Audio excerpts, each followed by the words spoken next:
Oh, guys. Lucky says that's going to be the new channel name. Have you met Odin? Let me explain. I was reading The Hobbit again, and I finished up reading it down here because I wasn't going to hurt myself. I hit myself in the goddamn same eye with the book again. Son of a bitch.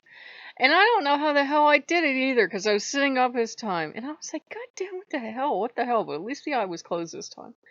So I don't know what the hell was going on with that, other than Odin's trying to take my eye. I have no idea. And Odin had been after me for a lot of stuff, as we've discussed on the channel, and I was like, you know what? He's not going to budge. And I talked about this over on Patreon until I give him at least what I know that he wants. So I was like, okay, here. And we made some mead tea, as I've talked about in the fall and winter before. So he liked that. I don't make an alcoholic version of mead. I make like instant mead. So it's something we all enjoy. So I made him that, and I poured out the libation and, said the words and did the stuffs. And I put some of that stuff over on Patreon. And I come in, and I figure, well, I'm going to go on YouTube and I'm going to watch all this pagan stuff, right? And darn it if there's not a UU video.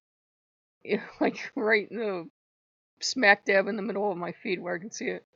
I said, well, I'm not going to watch that. He's like, no, watch it. And I looked at him, I said, I just gave my word. And he's like, no, watch it. And it was 5 reasons not to join the UU. And they had me on the first one. Because you basically have to have these pretty orthodox beliefs, actually. And I'm like, yeah, you're fancy dressed Christians. But another video came up.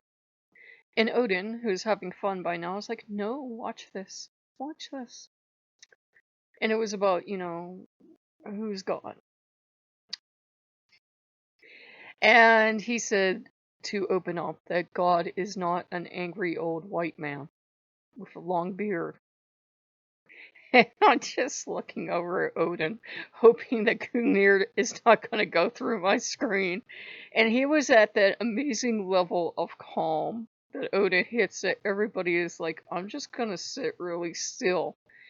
And basically this guy, preacher, was saying you can't know who God is.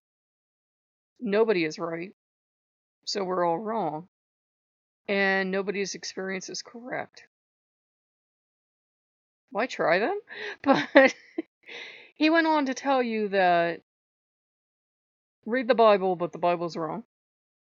And nobody's got it right. And just, he kept going in circles on the theme of how nobody's got it right. And then he tells you about a nightmare he had about dying of something, and right after he's telling his wife, somebody in his congregation called him and was actually dying of this disease. He goes, was that God? I don't know. It could have been a coincidence. I'm like, wow, you went to the preaching school, didn't even try, didn't you, honey? And if you're Wiccan, you're seeing all the symptoms of the God that does not want you to have their phone number, or the barking up the wrong divine tree syndrome. In which you keep trying to talk to the God that wants nothing to do with you. And you're trying to talk to this God, and you're trying to talk to this God, and you're trying to talk to this God. And, the witch in me, I'm like, okay, he got a gift of prophecy that is Odin, that is Apollo, that is maybe Lu. Probably every Norse god in and I'm like thinking of all these gods he could actually be contacting. I'm like, it won't help with him because he wouldn't actually go through with it. And that's the kind of thing that you learn, kind of like it's Wicca 101, that, not every god, for whatever reason, and they have their reasons that we don't know, we don't need to know, will talk to every human being. We don't know why. We don't know why the Christian God didn't talk to all the people that ended up becoming pagan. We don't know why a lot of us went through the emotional breakdown of finding out that God of the church was actually one of our pagan deities, probably one of the ones that's been with us all of our life. I'm still recovering because they're still reassuring me that was who they said it was, and I was like, still think it was a couple of them filling in for each other, but that was kind of heartbreaking because you're brought up in the church and CCD to believe in this one particular deity, and that deity didn't want me to have his phone number. He didn't want to talk to me. So the gods stepped in, as they do with us. They were like, okay, you don't want this one? We're stepping in. We're taking this one. So that explains why a lot of people that are pagan had pagan experiences in church, because that god was like, I don't want that one, you can have that one. And I think it also explains why I have friends that are devout Christians and they have great spiritual experiences. And I could go to the Vatican and jump in the fountain or whatever else, and I still wouldn't see God unless I hit my head really hard, maybe. I'm hearing, yeah! Wait, what? But with Odin and Loki and that, it's like the lines of communication are wide open. Now, I've noticed that with them around, they make sure it's kind of just Nordic thing, but that's okay. They're saying, no, you're going in a stage of your life where we know you want to toddle off and you want to explore, but you've got to commit to a path, at least for now, and do your study. And then once you've done what we think you should do, then you're free to go off and do as you will.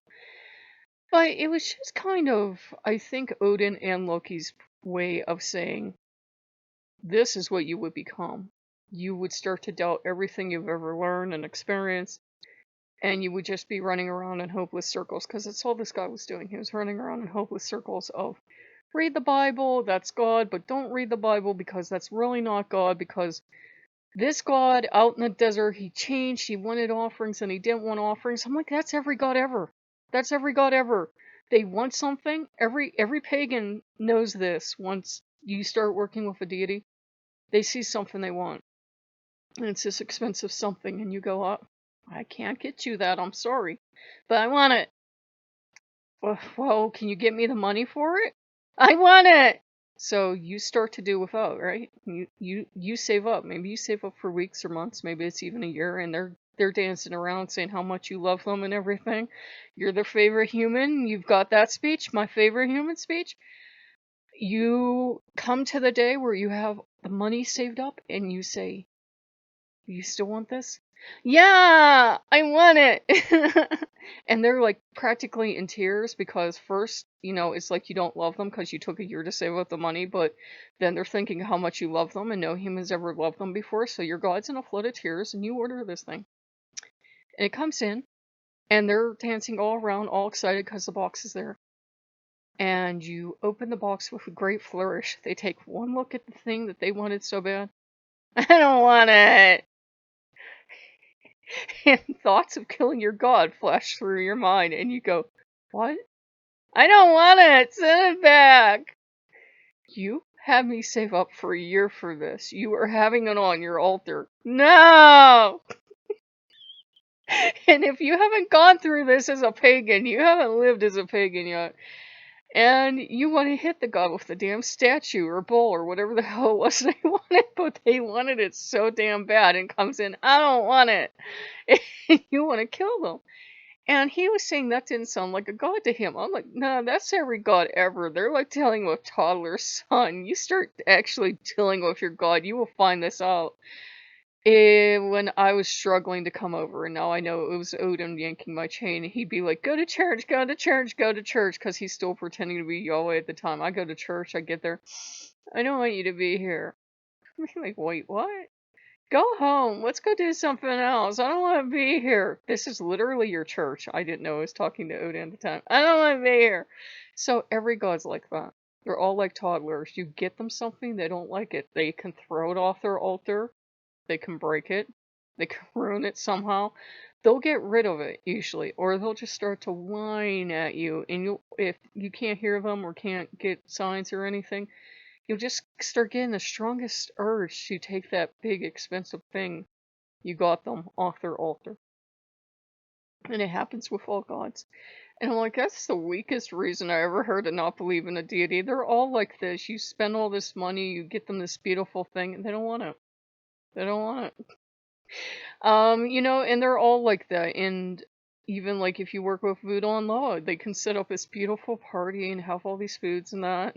They spend hundreds of dollars on this stuff.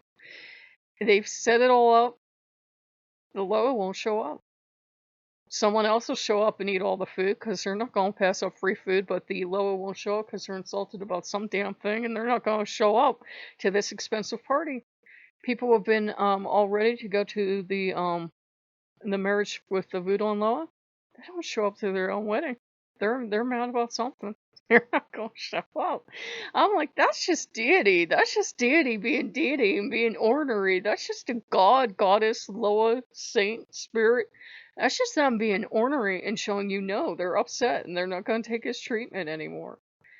So it was an adventure. And I think, as Odin pointed out very gently, our gods have emotion.